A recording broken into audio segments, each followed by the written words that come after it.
Some NFL coaches go from running the locker room to running from the cameras, and the drop is brutal. These are the coaches who had it all and lost it all, starting with Jon Gruden. Number 10, Jon Gruden.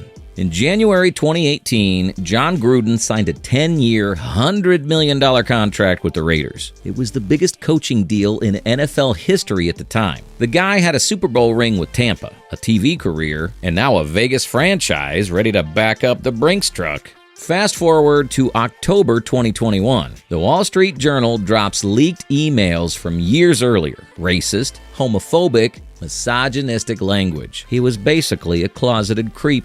And within days, the New York Times releases more. The stuff wasn't vague. It was specific, ugly, and impossible to spin. The Raiders called it a resignation, but make no mistakes, he was done. His Hall of Fame chances were torched. His image as Chucky, the fiery football genius, was gone. And now he's suing the NFL and coaching high school quarterback camps while his $100 million dream deal lives on as the biggest fumble of his career. And if you think that fall was sudden, the next guy lost his team, his job, and his mind, all in the middle of the season.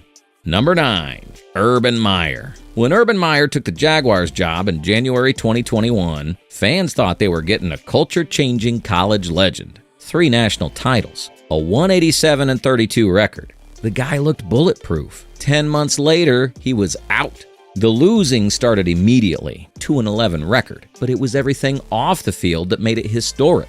In October, after a Thursday night loss, Meyer skipped the team flight home, stayed in Ohio, and was caught on video at a bar with a woman who wasn't his wife. And let's just say she wasn't there to talk about cover 2 defense. Reports came out about him calling his assistants losers, kicking kicker Josh Lambo in practice, and losing the locker room entirely. Players were openly mocking him. Owners hate bad headlines more than bad play, and by December 16, 2021, the Jags fired him before he could even finish year 1. And if you think that was messy, the next coach turned a dynasty into a dumpster fire, and fans still don't forgive him for it. Number 8, Chip Kelly.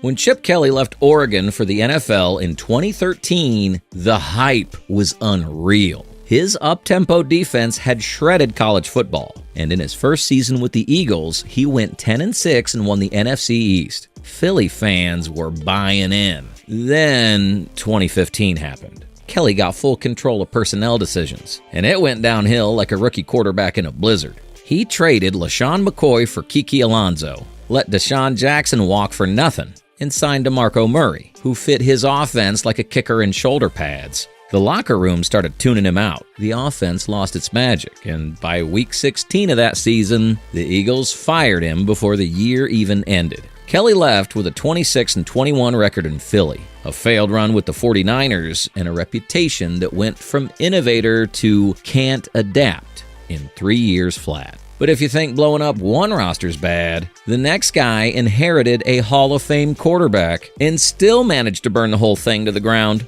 Number 7, Mike McCarthy. Mike McCarthy took over the Packers in 2006, and by 2010, he was hoisting the Lombardi Trophy with Aaron Rodgers. For a while, it looked like the start of another Green Bay dynasty. But the years after that title, missed opportunities stacked up like pre-snap penalties. Bad clock management, predictable play calling, and playoff collapses became the storyline. Rodgers was still playing at an MVP level, but the offense looked stuck in 2011, while the league moved on. By 2018, the relationship between coach and quarterback had gone cold. Reports came out about Rodgers changing plays at the line, ignoring calls, and flat out not respecting McCarthy's game plans. The Packers were 4-7-1 when McCarthy was fired midseason. The first Packer coach canned in season in almost 70 years. Now he's in Dallas trying to rebuild his legacy, but in Green Bay, his name's still tied to the wasted prime of one of the greatest quarterbacks ever.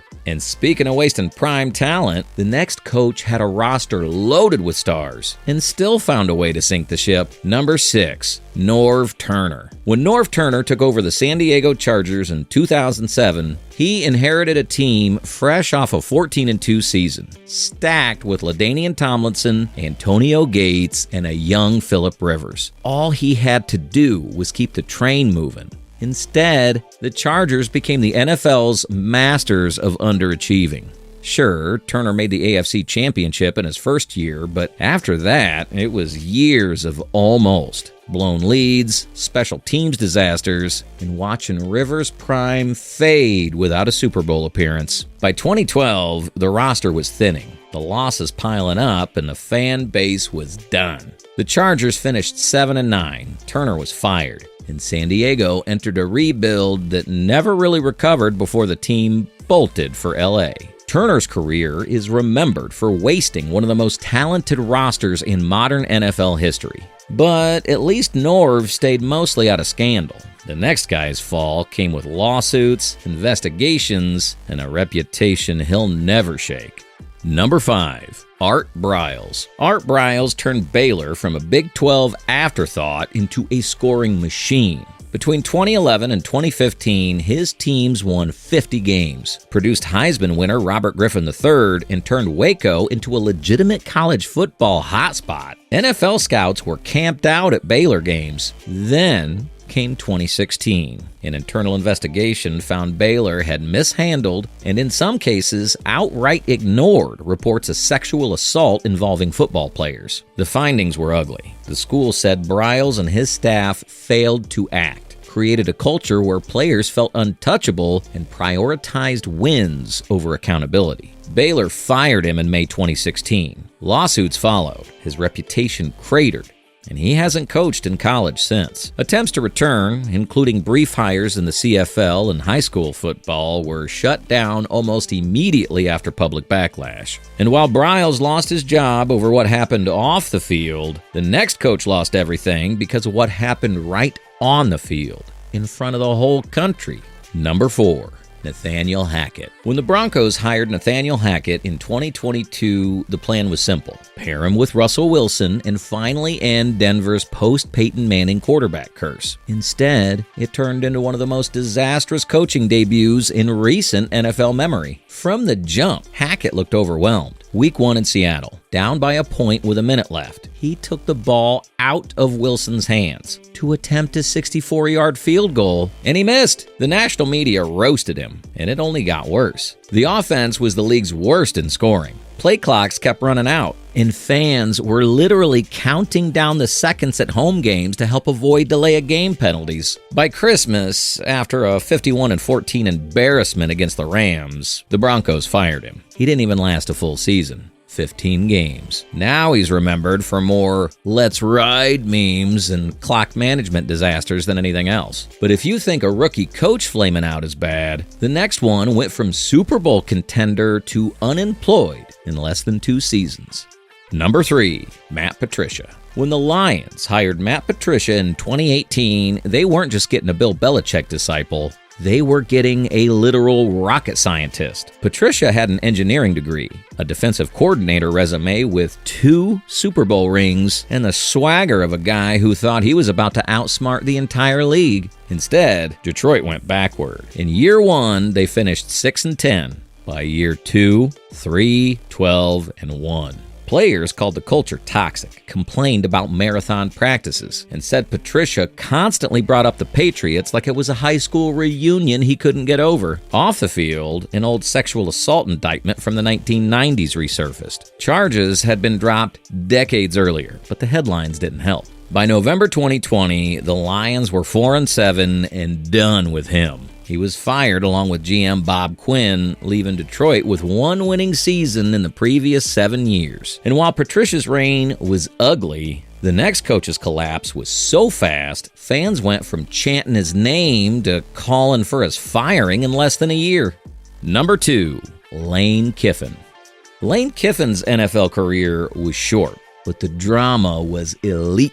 In 2007, at just 31 years old, he became the youngest head coach in modern NFL history when the Raiders hired him. Al Davis said he was the future. The future lasted 20 games. Kiffin clashed with Davis almost immediately, reportedly refusing to draft the quarterback Davis wanted, publicly criticizing the team's roster moves, and stacking losses. After a 5-15 record, Davis didn't just fire him, he humiliated him. Kiffin was called into a meeting at the team facility. then let go before he even got home. By the time he landed at LAX, reporters were waiting. His exit press conference on the airport tarmac. It became one of the most infamous coach firings ever. A move so cold, it's still referenced anytime a coach gets axed mid-season. And if you think getting dumped at the airport's bad, our number one coach lost his team, his reputation, and his career in one of the ugliest scandals the NFL's ever seen.